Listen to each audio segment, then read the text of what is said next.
Hello guys, today we are going to show you how to clear your AI chat on Snapchat. The process is very simple and very easy. All you have to do is open your Snapchat app.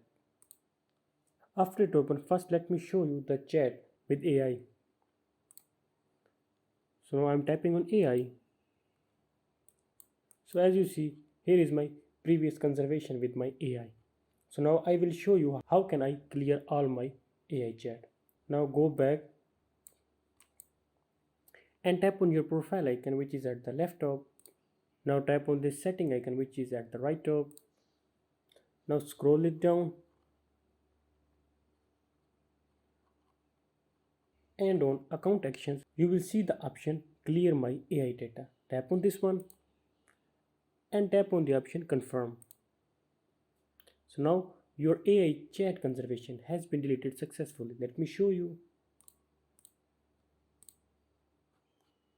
So as you see, here is no chat. So by this way you can clear your AI data on Snapchat.